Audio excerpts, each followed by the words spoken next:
نحمده ونستعينه ونستغفره ونعوذ بالله من شرور أنفسنا ومن سيئات أعمالنا من يهده الله فلا مضل له ومن يضلل فلا هادي له أشهد أن لا إله إلا الله وحده لا شريك له وأشهد أن محمدا عبده ورسوله يا أيها الذين آمنوا اتقوا الله حق تقاته ولا تموتن إلا وأنتم مسلمون يا أيها الناس اتقوا ربكم الذي خلقكم من نفس واحدة وخلق منها زوجها وبث منهما رجالا كثيرا ونساء واتقوا الله الذي تساءلون به والأرحام إن الله كان عليكم رقيبا يا أيها الذين آمنوا اتقوا الله وقولوا قولا سديدا يصلح لكم أعمالكم ويغفر لكم ذنوبكم ومن يطع الله ورسوله فقد فاز فوزا عظيما أما بعد فإن خير الحديث كتاب الله وخير الهدي هدي محمد صلى الله عليه وسلم وشر الأمور محدثاتها وكل محدثة بدعة وكل بدعة ضلالة وكل ضلالة في النار الله أكبر الله أكبر لا إله إلا الله والله أكبر الله أكبر ولله الحمد. میرے پیارے بچوں، یہ خطبے کا وقت ہے، گفتگو کا نہیں ہے. مہربانی کر کے آپ امام کی بات سنیں. امام کا خطبہ ضائع نہیں ہونا چاہیے. گفتگو کرنا یہ اجر کو ضائع کر دینے والی بات ہے. اس لیے جس قدر بھی ہو سکے آپ توجہ کے ساتھ امام کی بات سنیں. جب تک آپ یہاں بیٹھے ہیں لغو بات نہیں ہونی چاہیے، لغو حرکت نہیں ہونی چاہیے. اللہ اکبر کبیرہ والحمد للہ کثیرہ وسبحان اللہ بکرۃ واصیلا. اللہ اکبر اللہ اکبر لا الہ الا اللہ واللہ اکبر اللہ اکبر وللہ الحمد. اللہ اکبر کبیرہ والحمد للہ کثیرہ وسبحان اللہ بکرۃ واصیلا. میرے دینی محترم بھائیوں، بزرگوں، نوجوانوں، ماں اور بہنوں اور بیٹیوں، عید کی مناسبت سے مجھے آپ کے سامنے دو بنیادی باتیں کہنی ہیں. سب سے پہلی بات تو یہ ہے کہ ماہ رمضان کی سب سے بڑی خصوصیت یہ ہے کہ یہ مہینہ ہمارا تعلق ہمارے رب سے مضبوط کر دیتا ہے. رمضان سے پہلے ہم جتنے بھی اللہ رب العالمین سے جڑے ہوئے تھے، ماہ رمضان میں اس کے مقابلے میں ہمارا تعلق اللہ رب العالمین سے مزید بڑھ جاتا ہے. ہمارے روزے اللہ کے لیے ہیں، اللہ سے تعلق کا ایک نمونہ ہے. ہماری تراویح اللہ کے لیے اللہ سے تعلق کا ایک نمونہ ہے. اور ہمارا اعتکاف یہ اللہ کی عبادت ہے، اللہ سے تعلق کا نمونہ ہے. قرآن مجید کی تلاوت اللہ کی عبادت ہے، اللہ سے تعلق کا ایک نمونہ ہے. اسی طرح سے رمضان کے آخری عشرے میں راتوں رات ہمارا عبادت کرنا اللہ سے تعلق کا ایک نمونہ ہے. میرے بھائیوں، ہم اور آپ جس قدر اس مہینے میں اپنے آپ کو گناہوں سے روکے ہوئے تھے، یہ ساری چیزیں اللہ سے تعلق کا نمونہ تھی. ایک مومن کی زندگی میں اس سے بڑھ کر کوئی سعادت کی بات ہو ہی نہیں سکتی ہے کہ اس کا رشتہ اللہ سے مضبوط ہو جائے.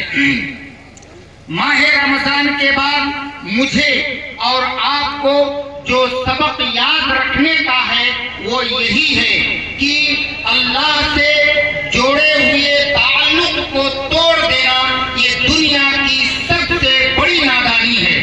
اللہ سے اپنے تعلق کو کمزور کر لینا یہ میری اور آپ کی بھول ہے. میرے بھائیوں، ہم اور آپ، اللہ نے مجھے اور آپ کو ماہ رمضان میں عبادت کی جو توفیق بخشی تھی بھی ثابت قدم رہنا ہے، بلکہ مزید اور اس کی بندگی کے ہم طلبگار ہو جائیں۔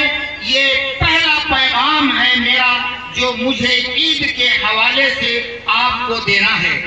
دوسرا پیغام میرا پیارے نبی صلی اللہ علیہ وسلم کی وہ حدیث، بڑی مشہور اور پیاری حدیث، اللہ کے نبی علیہ السلام کا فرمان، من سلم المسلمون من لسانه ويده، من سلم المسلمون من لسانه ويده۔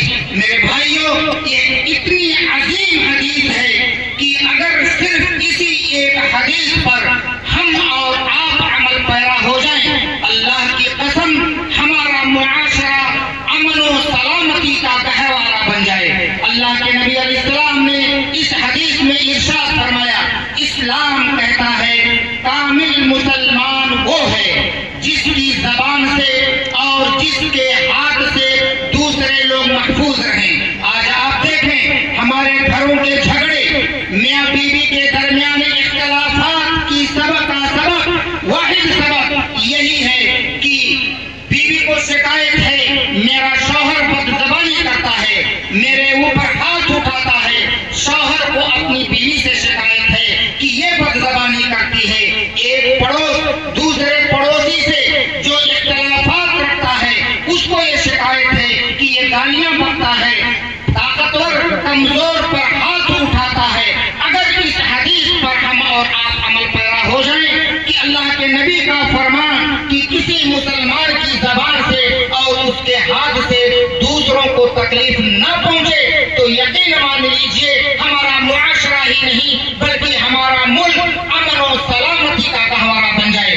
اللہ کے نبی علیہ السلام نے فرمایا، لوگوں میں تم میں سے سب سے بدترین انسان کو بھی پہچانتا ہوں اور میں تم میں سے سب سے اچھے انسان کو بھی پہچانتا ہوں۔ اللہ کے نبی علیہ السلام نے فرمایا، کیا لوگوں میں تمہیں سب سے بدترین انسان کو نہ بتاؤں؟ کیا میں تم میں سب سے اچھے انسان کو نہ بتاؤں؟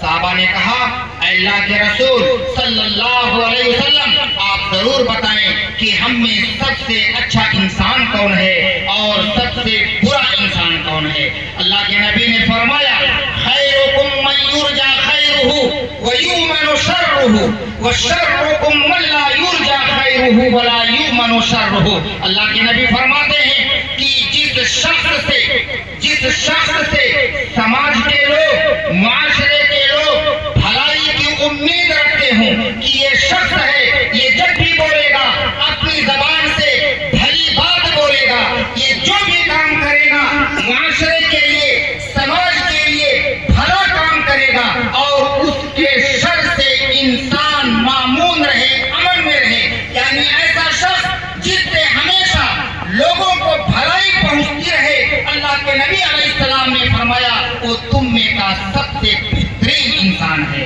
وَشَرُّكُمْ مَن لَّا يُرْجَى خَيْرُهُ وَلَا يُؤْمَنُ شَرُّهُ۔ آپ نے کہا سنو، تم میں سب سے بدترین انسان وہ ہے کہ جس سے کوئی بھلائی کی امید نہ رکھی جائے اور اس کے شر سے، اس کی جانب سے اٹھنے والی برائیوں سے معاشرے کے لوگ، سماج کے لوگ ہمیشہ خوف زدہ رہتے ہوں کہ کب اس سے کیسی برائی نکل آئے اور یہ معاشرے کو تباہ اور برباد کر دے۔ میرے بھائیوں، اللہ کے نبی علیہ السلام نے اس حدیث کو بیان فرما کر پوری ملت اسلامیہ کو یہ پیغام پہنچا دیا ہے کہ مسلمان جہاں بھی رہتا ہے اسے خوشیاں لانا چاہیے۔ مسلمان وہ مسلمان ہوتا ہے کہ لوگوں کی زندگیوں سے غم اور تکلیف کو وہ دور کرنے والا ہوتا ہے۔ مسلمان ہمیشہ لوگوں کو نفع پہنچانے والا ہوتا ہے،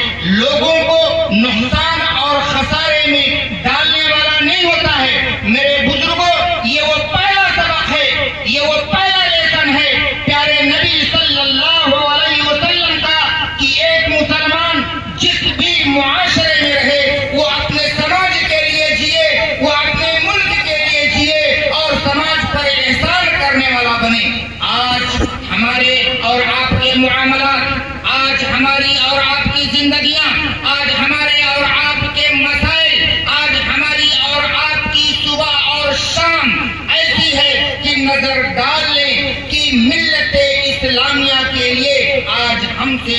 آپ سے کیا خیر پہنچتا ہے اور کیا بھلائی پہنچتی ہے، یہ اللہ کے نبی علیہ السلام نے تعلیم دیا ہے۔ لیکن میں آپ سے یہ بات عرض کرنا چاہتا ہوں اور یہ بات حقیقت پر مبنی ہے کہ آج غیر تو غیر مسلمان بھی مسلم محلوں میں گھر لینے کے لیے تیار نہیں ہوتا ہے۔ کیا وجہ ہے اس کی؟ وہ سمجھتا ہے، اسے اس بات کا یقین ہے کہ آج غیروں کے مقابلے میں مسلم محلے زیادہ گندے ہوتے ہیں۔ گلیوں کی صفائی کی بات لے لیجئے، گلی کوچوں میں کوڑا کرکٹ پھینکنے کا معاملہ ہو، اپنے گھروں کے سامنے گندگی جمع کرنے کی بات ہو، یہ آج مسلم محلے اور مسلم علاقے گندگیوں کے نام سے مشہور ہوتے ہیں۔ غیر تو غیر ہیں، آج ایک مسلمان کے ساتھ معاملات کرتے ہوئے گھبراتا ہے۔ اس کی یہی وجہ ہے کہ غیر مسلم سے معاملات کرتے ہوئے اسے بھروسہ ہوتا ہے، اسے یقین ہوتا ہے کہ یہ شخص مجھے دھوکہ نہیں دے گا، میرا کاروبار، میرا پیسہ، میرا مال یہ محفوظ رہے گا۔ لیکن ایک مسلمان سے معاملہ کرتے ہوئے آج مسلمان گھبراتا ہے۔ آج کیا یہ بات سچ نہیں ہے کہ معمولی بات پر اور معمولی جھگڑے پر ایک مسلمان کی زبان سے اس قدر زیادہ گالیاں نکلتی ہیں کہ دوسرے معاشرے میں یہ چیز نظر نہیں آتی ہے؟ میرے بزرگوں، میرے بھائیوں، یہ ایک مسلمان کا کردار نہیں ہے۔ مسلمان کا کردار ایسا ہونا چاہیے کہ وہ جہاں بھی رہے خیر کا علم بردار بن کر کے رہے، وہ سچائیوں کا نمائندہ بن کر کے رہے، وہ جہاں بھی رہے سماج کی ضرورت بن کر کے رہے۔ یہ بات مجھے اس لیے کہنی پڑتی ہے کہ آج ملک کے حالات کس رخ پر جا رہے ہیں آپ کو اندازہ ہے۔ آج اس ملک میں مسلمانوں کے مستقبل کے حوالے سے مسلمانوں کو خدشہ ہے، اس بات کا احساس آپ کو ہے۔ آج اس ملک میں مسلمانوں کا فیوچر کیا ہوگا یہ اللہ نہ کرے، ایسی بہت ساری چیزیں ہیں جو آزمائش کے طور پر آنے والی ہیں۔ میں آپ کو اس حوالے سے یہ میسج دینا چاہتا ہوں اور یہ بات گرہگیر کر لیجئے، اپنے دل و دماغ میں بیٹھا لیجئے کہ اللہ کی سنت ہے۔ بعض اوقات اللہ رب العالمین ہماری بدعمالیوں کی وجہ سے ہمیں آزمائش میں ڈال سکتا ہے اور ہمیں وقتی طور پر چند مشکلات کا سامنا کرنا پڑ سکتا ہے۔ لیکن یاد رکھنا، پھر میں کہتا ہوں، یاد رکھنا، ہم اپنے اعلیٰ کردار سے، ہم اپنے اعلیٰ اخلاق سے، ہم اپنے اچھے اعمال سے ہی اس ماحول سے نکل سکتے ہیں اور ان مشکلات کا سامنا کر سکتے ہیں۔ آپ دیکھیں حضرت موسیٰ علیہ السلام جب نبی بنا کر کے بنی اسرائیل میں اللہ نے حضرت موسیٰ علیہ السلام کو بھیجا، وہ فرعون جو پہلے سے ظالم تھا، ظلم کرنا اس کی فطرت تھی، اس کی عادت تھی، بنی اسرائیل کو، حضرت موسیٰ علیہ السلام کی قوم کو بڑی ناقابل بیان تکلیفیں پہنچایا کرتا تھا۔ تو حضرت موسیٰ علیہ السلام سے ان کی قوم کے لوگوں نے شکایت کی اور کہنے لگے، اے موسیٰ اوذینا من قبل ان تأتینا ومن بعد ما جئتنا، اے موسیٰ آپ کے نبی بن کر آنے سے پہلے بھی ہم ستائے جاتے تھے اور آپ پر ایمان لانے کے بعد بھی ہم ستائے جا رہے ہیں۔ موسیٰ یہ ظلم کا سلسلہ کب تک چلتا رہے گا؟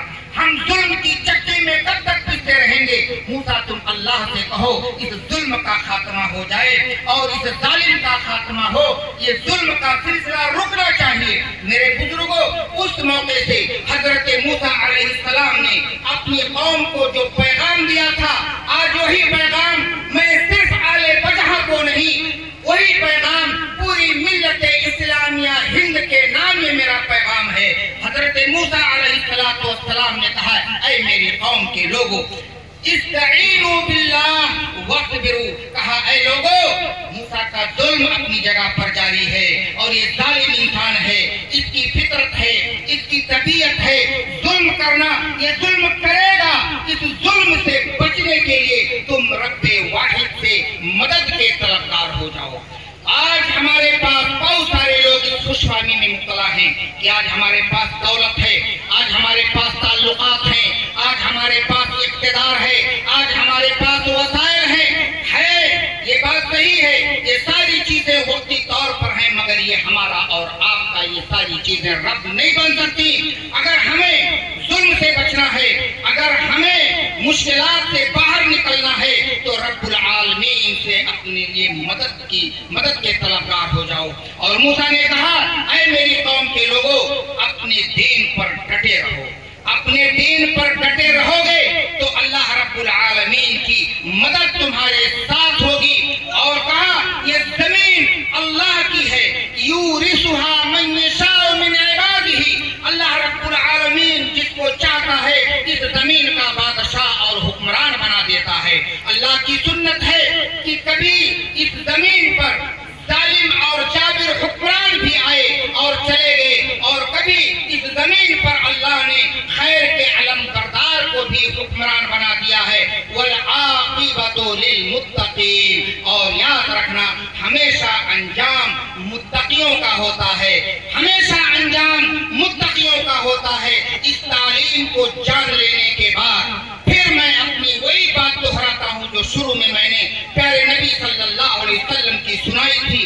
اگر مسلمانوں کو اس ملک میں اپنا مستقبل اور اپنا فیوچر بہتر کرنا ہے، پیارے نبی صلی اللہ علیہ وسلم کی وہ حدیث ہمیشہ ہمارے سامنے ہو۔ کیا اللہ کے نبی نے فرمایا، جس کا مستفاد اور جس کا مطلب یہ ہے کہ تم اپنی پہچان اور اپنی تصویر ایسی بناؤ کہ تم سے اس سماج کو، اس ملک کو اور اس ملک میں رہنے والے مختلف مذاہب کے لوگوں کو خیر کی امید ہو، خیر سے وابستہ رہیں اور خیر کی امید لگا کر کے جئیں۔ اگر ہم اور آپ خیر کے علم بردار رہیں گے، اگر ہم اور آپ با اخلاق رہیں گے، یاد رکھیے یہ دنیا آپ کی ہوگی، دنیا والے آپ کے ہو جائیں گے۔ یہ رب کا وعدہ ہے۔ اللہ نے قرآن میں فرمایا، ادفع باللتی ہی احسن۔ ہمیشہ اس بات کو یاد رکھو، یہ رب کی تعلیم ہے، کسی کہانیوں کی کتابوں میں یہ بات نہیں لکھی ہوئی ہے، رب کے قرآن میں یہ بات رب نے فرمایا، ادفع باللتی ہی احسن۔ ہمیشہ برائی کا جواب بھلائی سے دو۔ اینٹ کا جواب پتھر سے دینے کا موقع ہمیشہ نہیں رہتا ہے، اور خاص کر ایسے ماحول میں جس ماحول میں ہم اور آپ جی رہے ہیں۔ لوگ کیا سمجھتے ہیں؟ لوگ یہ سمجھتے ہیں کہ برائی کا جواب بھلائی سے دینا یہ کمزوری ہے، یہ بزدلی ہے۔ نہیں، اور وہ کہتے ہیں کہ برائی کا جواب برائی سے دینا یہ طاقت ہے۔ رب العالمین نے کہا، یہ تمہاری سوچ غلط ہے، یہ تمہاری سوچ ہے، یہ تمہاری سوچ غلط ہے۔ برائی کا جواب بھلائی سے دینا یہ صفت اللہ رب العالمین اپنے صابر بندوں کو دیتا ہے، اپنے مومن بندوں کو دیتا ہے۔ اس لیے میرا یہ دوسرا پیغام ہے کہ جس سماج میں بھی آپ رہیں، آپ کی ذات سے اس سماج کو خیر پہنچنا چاہیے۔ آخر میں اپنی ماں اور بہنوں سے، خواتین ملت اسلامیہ سے بھی ایک بات کہنا چاہتا ہوں۔ تمہاری سب سے پہلی ذمہ داری یہ بنتی ہے، میری ماں اور بہنوں، اس بات کو یاد رکھو کہ تمہاری گودوں سے نکل کر کے یہ بچہ سماج کے اندر نوجوان بنتا ہے۔ یہی بچہ آگے چل کر قوم کا قائد، ملک کا لیڈر بنتا ہے۔ تمہارے اندر شر اور خیر، بھلائی اور برائی کی پہچان سب سے پہلے تمہیں ہونی چاہیے۔ اس کے بعد جو تم تربیت کرو گی اپنے بچوں کی، ان بچوں کو یہ پہچان دینا ہے کہ شر کی وہ پہچان رکھتا ہو، خیر کی وہ پہچان رکھتا ہو۔ شر اور خیر کی پہچان تمہاری گودوں سے تمہارے بچوں کو ملنی چاہیے۔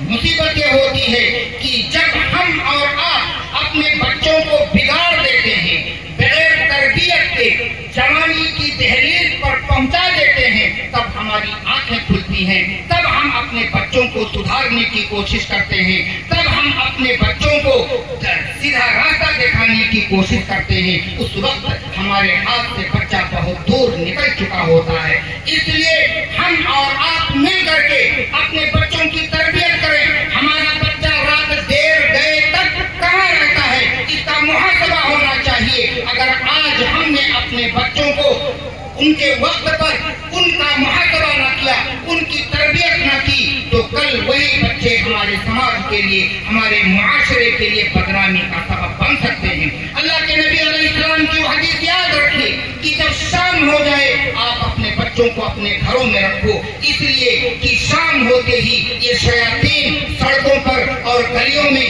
منتشر ہو جاتے ہیں، پھیل جاتے ہیں۔ ہمارے بچوں کے عقیدے پر، ہمارے بچوں کے اخلاق پر ان شیاطین کا اٹیک اور حملہ ہوتا ہے۔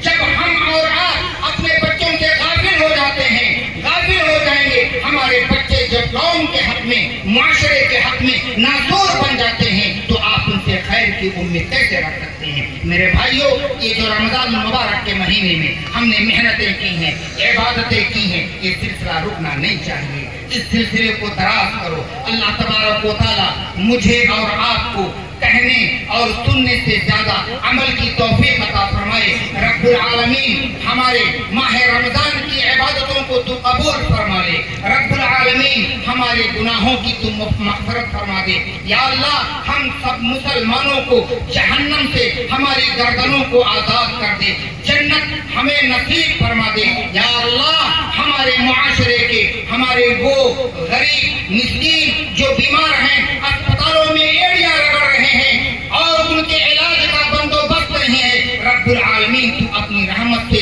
انہیں صحت اور تندرستی عطا فرما دے۔ رب العالمین ہمارے معاشرے کے وہ لوگ جو قرض میں ڈوبے ہوئے ہیں، قرض کے بوجھ تلے وہ دبے ہوئے ہیں، رب العالمین ان کے قرض کی ادائیگی کی تو سبیل عطا فرما دے۔ رب العالمین ہمارے معاشرے کے وہ غریب ماں باپ جن کی بیٹیاں جوان ہو چکی ہیں، رشتے کا بندوبست نہیں ہے، رشتہ نہیں مل رہا ہے، یا اللہ انہیں تو نیک اور صالح رشتہ عطا فرما دے۔ رب العالمین ہمارے معاشرے کے وہ لوگ جو زندگی کے مختلف مسائل میں الجھے ہوئے ہیں، رب العالمین تو ان کے مسائل کو حل فرما دے۔ رب العالمین جس طرح سے ایک مزدور مزدوری کرنے کے بعد جب شام کو اسے اس کی مزدوری ملتی ہے تو اپنے پورے تھکان کو بھول جاتا ہے اور وہ خوشیوں سے پورا نہیں سماتا۔ رب العالمین آج ہم تیرے دربار میں حاضر ہوئے ہیں، اپنے دامن کو پھیلائے ہوئے ہیں، رب العالمین تو پورے دنیا کے مسلمانوں کو عزت کی زندگی نصیب فرما۔ رب العالمین ہمارے فلسطین بھائیوں کو تو مدد فرما۔ رب العالمین ہمارے فلسطین ماں اور بہنوں کی عزت اور آبرو کی حفاظت فرما۔ رب العالمین ظلم کی انتہا ہو چکی ہے، یہ ظلم تو دیکھتا ہے، ان ظالموں کو تو دیکھتا ہے، رب العالمین تو ہر چیز پر قادر ہے۔ اپنی رحمت سے، اپنی قدرت سے فلسطین کے مسلمانوں کو تو عزت دے، انہیں تو آزادی نصیب فرما۔ رب العالمین دنیا کے کونے کونے میں جہاں بھی مسلمان آباد ہیں، رب العالمین تو انہیں عزت کی زندگی نصیب فرما۔ یا اللہ اس ملک کے مسلمانوں کے خلاف جو منصوبے بن رہے ہیں، جو بن چکے ہیں، جو غلط فیصلے ہو چکے ہیں، رب العالمین ہم تیرے ناموں کے وسیلے سے، تیری صفات کے وسیلے سے، رب العالمین ہم تیرے سامنے اپنے ہاتھوں کو پھیلائے ہوئے ہیں، دعا کرتے ہیں یا اللہ ان غلط فیصلوں کو تو بہتر فیصلے میں تبدیل فرما۔ یا اللہ آج ہم اپنے اجر کو لینے کے لیے اپنی اس ایک مہینے کی عبادت اور بندگی آپ کے سامنے آپ سے درخواست کرتے ہیں، رب العالمین ان عبادتوں کے حوالے سے تو ہمارے گناہوں کو معاف فرما دے۔ جس طرح سے آج ہم اور آپ یہاں اکٹھا ہوئے ہیں، رب العالمین اسی طرح سے جنت الفردوس میں ہم سب کو یکجا فرما۔ اقول قولی ھذا استغفر اللہ لی ولکم ولسائر المسلمین من کل ذنب فاستغفروه انه هو الغفور الرحیم۔ وصلی اللہ علی نبینا محمد وعلی آلہ وصحبہ اجمعین والحمد للہ رب العالمین۔ السلام علیکم ورحمۃ اللہ وبرکاتہ۔